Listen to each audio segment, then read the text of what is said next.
Hey everybody, it's Mitch and welcome to my next video. Today we've got another Dungeons & Dragons Prestige class video. And today, from the Vases of Destiny, we have the Menacing Brute.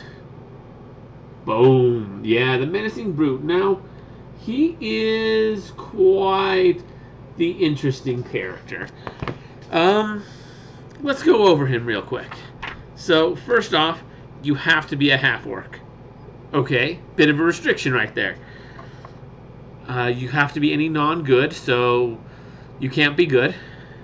Okay, interesting. Now, base attack bonus of 5. Okay, that's pretty simple, straightforward. Skills, Intimidate 5, not too bad. Knowledge Local 2, easy. Search 2, again, easy. Very easy, actually. And feats, Iron Will. That's actually not that bad at all. So let's look at what these guys get. First off, good base attack bonus. D10 hit dice. Nice. Bad good fortitude save, but bad reflex and will. Okay, that kind of sucks. It's weird that they don't get a good will save considering they have Iron Will as a prereq, but that's whatever. For skills, 4 plus int. Not the best list of skills. I've seen better, I've seen worse. So let's look at what else these guys get. They also get something called Demoralizing Stare, which basically just makes it so that their intimidation checks are a little more likely to succeed and they last a little longer. So you get a plus to your intimidation checks equal to your class level, and they last a number of extra rounds equal to your class level. That's really all that is. Pretty straightforward. Then they also get Resourceful Search, which is a really interesting one. Basically, it means that they can spend a few hours every day looking around for free stuff. And if they succeed on their search check, they get free stuff. So that's kind of cool. It's cheap stuff. We're looking at up to 200 gold max, and even then it has to be a metropolis. So how good, how good a stuff you can find really depends on the city size. As it also will up your DC. So it's a little complicated there. So basically, how that'll work is the best thing you can find will be determined by the city size that you're in, and then on top of that, you also have the issue of, well, now that you've decided what you want to go for, the better thing you want will have a higher DC. So that's how that works. Then on top of that, but this does take time. So that's a thing. They get Sneak Attack, which is an odd feature for them. Just 1d6 of it. It's exactly the same as the rogues. They get something called Ruthless Cut, which basically just gives them a +4 to confirm crits. Okay, kind of cool. And then they get something called Making an Example. This one's interesting. Basically what this one does is it makes it so that if you kill an opponent, then the enemies around have to make a will save equal to 15 plus your charisma bonus. Which the reason why they say 15 plus charisma, almost certainly you don't get this till 5th level, and there's only 5 levels of this. Well, most likely it's 10 plus class level plus charisma bonus, but class level's always 5 since you get it at 5th level, and there's only 5 levels, so it will always be 5. Therefore, they just say 15 plus charisma. So that explains why that works. Just sort of a little side note there. And basically any enemy within 30 feet after you kill someone has to make that save. Or Coward, which that's actually not too bad. So, yeah. So let's talk about this class now that we know what it takes and what it has. Overall, I'm not going to lie, it's okay. It's a little underwhelming, in all honesty. I think the best way to go about doing this class would probably be a barbarian. And the reason why you'd want to do this class is if you are really big on intimidation and just like you really like if you really like intimidating people. If you're really big on that, this is a great class to go for. But if you're not going for intimidation, if like you want other stuff, like in combat, these guys are kind of underwhelming.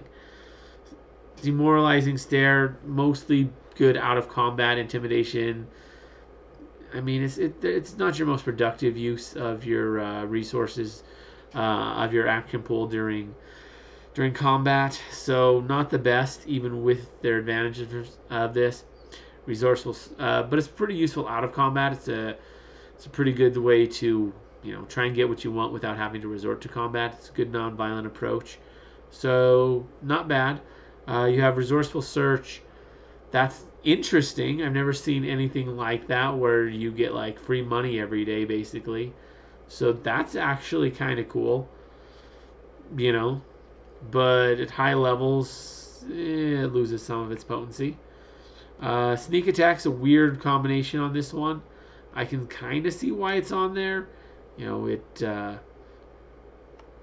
it's intimidating. I don't know. It's weird. I don't fully understand why that's a thing.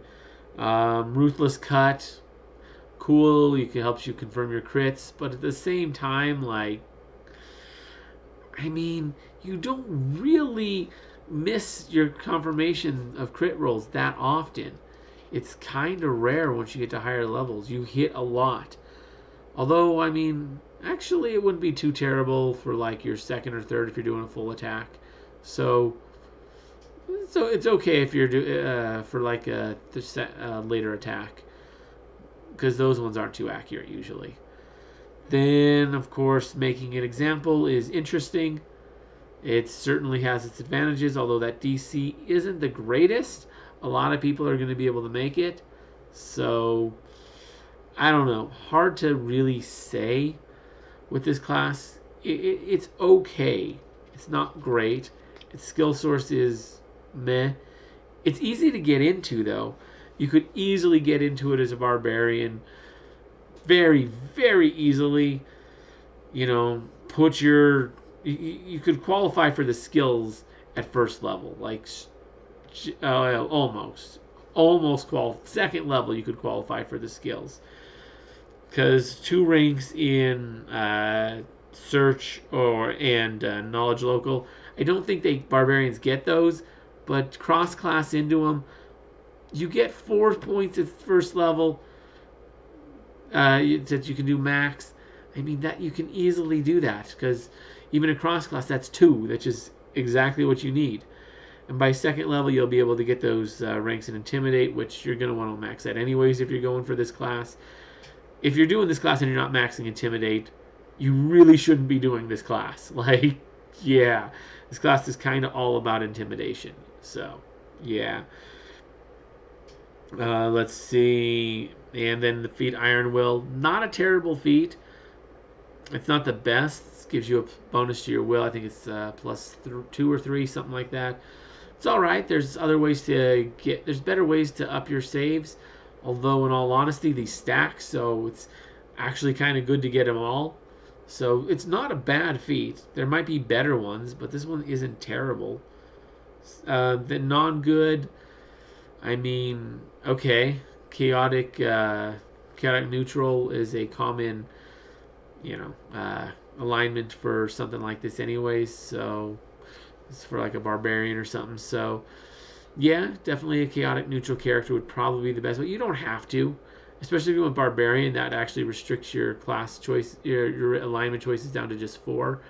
So yeah, that takes away half your choices. But it's not the worst. Let's see. There's not a whole lot else to say about this class, to be honest. That they're okay. If you want to be great at intimidation, this is one of the best classes to do. If that's not what you're going for, there's better choices. Although it would combo well with a few other classes. I would stick with Barbarian personally. Maybe add some other Barbarian type classes or something. They're there's all sorts of different options on things, but I don't know. I just don't know about these guys. They seem okay at best. So, yeah. Anyways, let me know what you think about these guys down in the comments below. If you enjoyed this video, please consider giving me a like, maybe even sharing it so your friends can see it as well. Also, consider subscribing to my channel if you haven't already done so. Just click the link right up there. Of course, check the bell down in the corner below as well. And check out more videos in the links below. But as always, I'm Mitch, and I'll be seeing you.